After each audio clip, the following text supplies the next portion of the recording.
I think if you revert back to when I started, um, I spoke about this last week with a friend of mine, a colleague of mine on the plane. I remember when when you made a song and we call that a promo when it was not out yet and it wasn't even finished yet. Like people could look forward to playing this promo or demo for weeks, months, and it would be hype. It would be hype on all kinds of different websites and forums, and people would be texting you like, "Hey, can I have this promo, that promo?" That was a huge thing, and that could go on for months and months. And I remember this process with when I made the song "My Friend" with the sample of Groove Armada in it, 2009 or 10, I think. When I just finished that, it was like a circulation of, like a rumor, like, hey, did you hear that new record that Nicky Romero's done with the Groove Armada sample? And that was like a hype back then. And now it just, the music industry moves on such a high pace that there is no time anymore for the promo momentum buildup. And I think that is a huge difference back then and now, because there's so much output, there's also so much quality music. At the same time, there's also a lot of less quality music, so you kind of have to dig deep sometimes to get the right records out. Back then, it felt like people took so much time to finish their record, and then a demo would hype and hype and hype to the moment it came out, and then everybody was playing that record. And now, just I think because it's been more accessible to make music, which is a good thing, I believe, there's much more music in general. And I think in the future, it's going to be even on higher pace. And I wonder sometimes if that's a good thing, because people spend a lot of energy and time and emotions on a song. Sometimes it takes weeks, maybe months to finish a song. And if it feels old, and like right now, a song can feel old in 2 weeks, or a week. And can you imagine if that goes back to feeling old in a day or 2 days? Then there's so much time and effort put in a record that I think sometimes it doesn't get the attention it deserves. So that is something that I'm interested to see in the future, how that's gonna go, how that's gonna go down. Hopefully, we can still value the art of making music without losing, the I almost want to say the respect to the songwriting part. Um, because it's just a piece of art. It's like comparing to Picasso, if you have a piece of his art in your living room, you're not going to be tired of it after 2 days. It's going to be there probably for a year, 2 years. So hopefully we can integrate that part into the making the music industry in a few years, that you can still respect songs for a longer period of time. Um, that is something that I think about a lot, and I can appreciate a song like maybe for a year or 2 years, and sometimes like I need to be able to play this record for at least a year or 2 years because it just really is a good record. Hopefully, we can maintain the value in records in the future.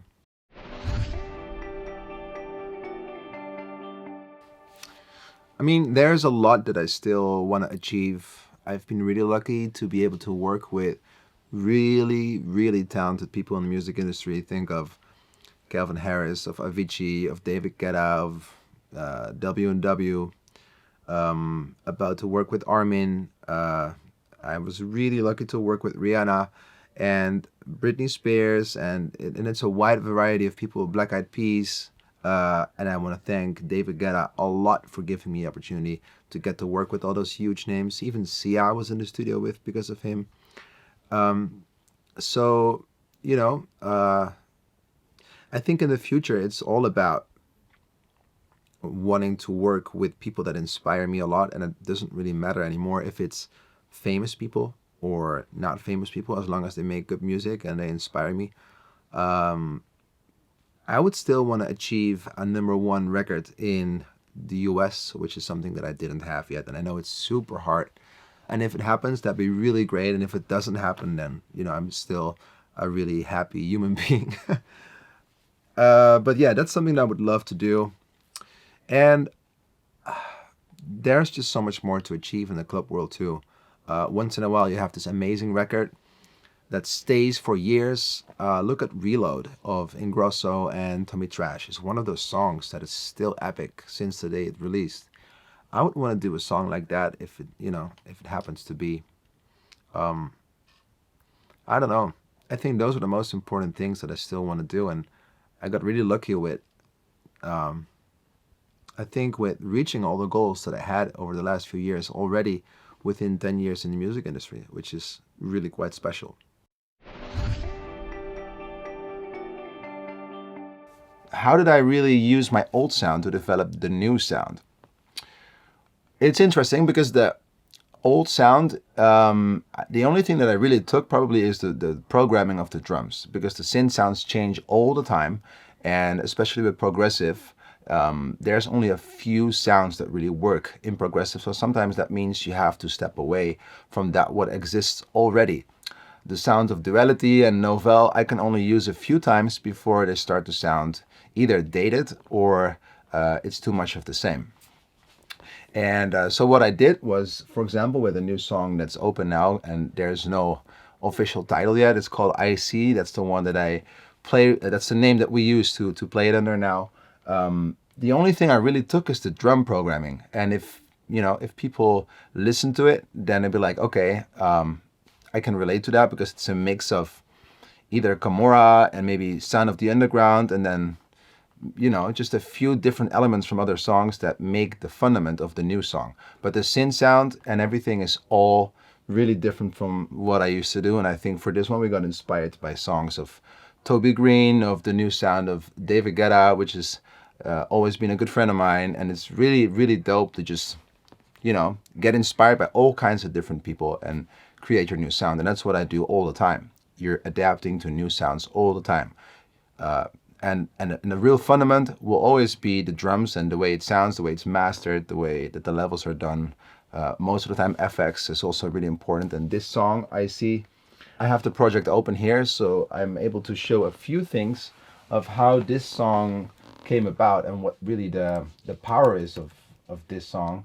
There'll be people saying that it's not progressive. No, it's not. But, I'm not only making progressive house. There's fortunately much more kind of genres that I do. But yeah, I do love making progressive house. But this is also something that I really like, because it's a great balance in your set. If you only play progressive house, then the impact is going to be gone after a while. So you're going to have to change it up with more rhythmic songs and progressive songs to make the whole set work, in my honest opinion.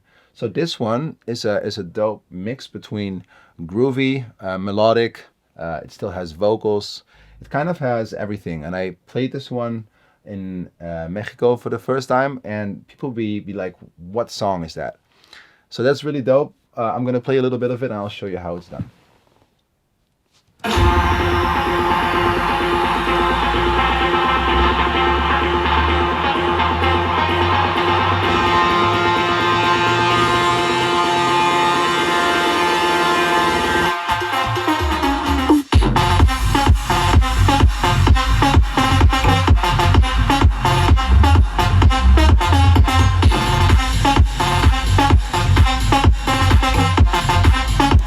Well, I see there's a few elements not working that well at the moment, but that's the whole process of making music too. Sometimes it works, sometimes it doesn't. There's a little bit of the break here.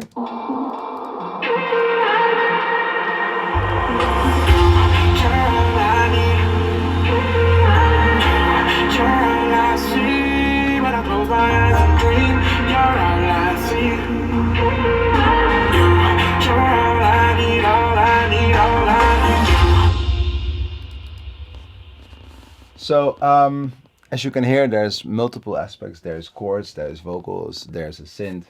And I'm pretty sure that people will be asking first thing in the comments what kind of synth it is. I always like to speak a little bit more technical, but this one I'll reveal right away. It's the Silent, and the Silent is really easy to work with because it's just so easy to tweak. And for people that started producing, I think next to the Nexus, I think the Silent is a really good plugin to work with and to adapt to what you want to do. So let's see if I can solo it real quick here.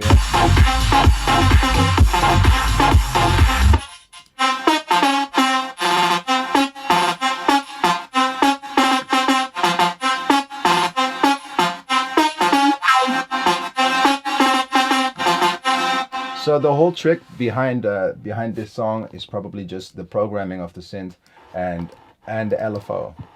Oh, and the LFO that's done. But actually, a lot of people will be using a plugin to do this trick with all the stutter. You can do that with multiple plugins. Effectworks is a really good one, but I like to have full control over what's happening. So we draw it here in the project, so you really have full control over when it hits and when it doesn't. An important part of this song is also the bass. Most of the times I like to use sine waves, but sometimes to get a little bit more of a grindy sub, it's nice to use samples. And let's just solo it right here for a second.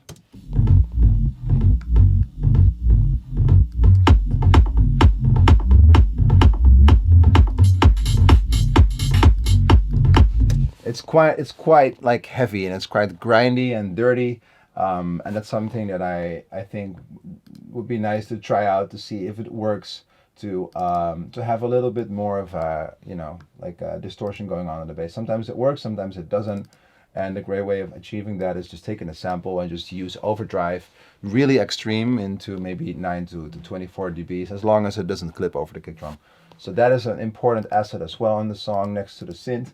And I think the rest really is just mixing and the break. The vocal is really easy. It's just a sample, just edit it.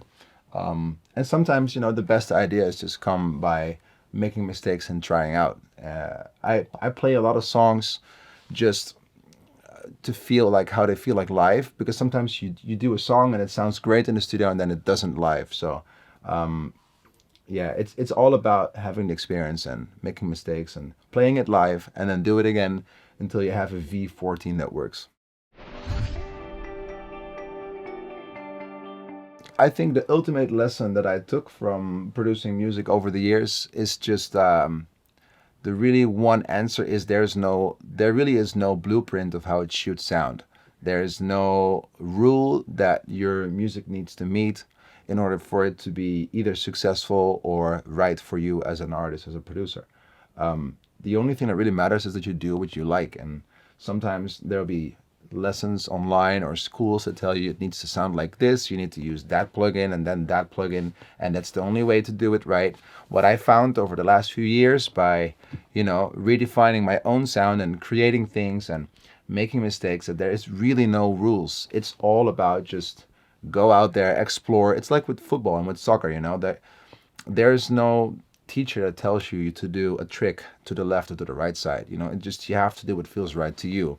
And of course there are techniques and you can take them, learn from them, apply them, but you can always apply it to your own liking. And as long as it sounds good and as long as it sounds like you, that's the only thing that really matters.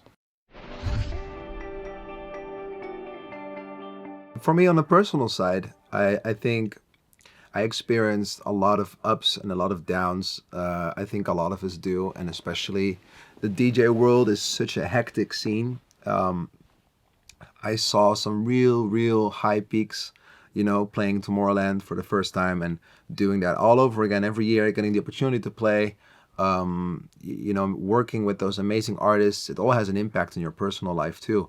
The perspective of people changes when they see you. Like, they don't see the person anymore sometimes, but they only see the artist, and that impacts your personal life also quite much and more than you would maybe expect. Getting invited on parties is not anymore because of the person they like. It can also be, because they want to see an artist on their party. Those kind of things really, was something that I had to get used to, and I had to find my way and balance in it. And I think I lost quite some friends over that matter. But the ones that are still with me are really ones that I knew before this music industry and that stick with me for hopefully the rest of my life.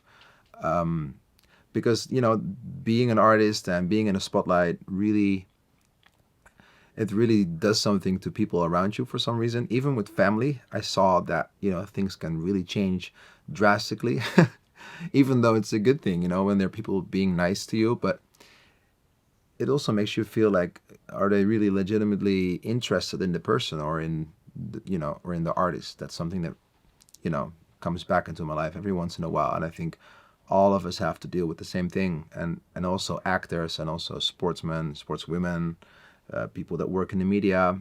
I think that's a little. There's not enough. I think there's not enough knowledge about how that works, and I think it's good to shine a light on that subject in general. For everyone that has a dream, the only thing that I would really say is, go and live your life and chase your dream. There'll be hundreds and thousands of people that say it's not a relevant dream. It's not going to happen. There's so many people that want to do what you want to do, that want to be an artist or a DJ or even, in sports or in media. The only thing that really matters is how bad do you really want it. There were a lot of people that told me that I would never make it in the DJ world. Even my own parents were a little bit skeptical about, maybe you should do your study. At the end of the day, it's all about, if you want something, you have to go get it. And that means that you have to dedicate a lot of time and energy to get to your goal. But don't stop. Like, you only have a few years on earth, and that sounds deep. I know it sounds deep, but really chase your dreams. It's too short to do work that you don't like. So I would say, isolate the dream that you have. What is it that you really want? Do you want to be an artist making music, playing Tomorrowland, Ultra, ADC, or whatever? Then go do it. And don't stop making music until you reach that goal. There will be highs, there will be lows, but that's life, That's just simply what it is. It's day and it's night sometimes, and it rains, and sometimes the sun shines. But it's all part of the dance of life, what I say. So, yeah. Go chase your dreams, don't stop, and be influenced by the right people.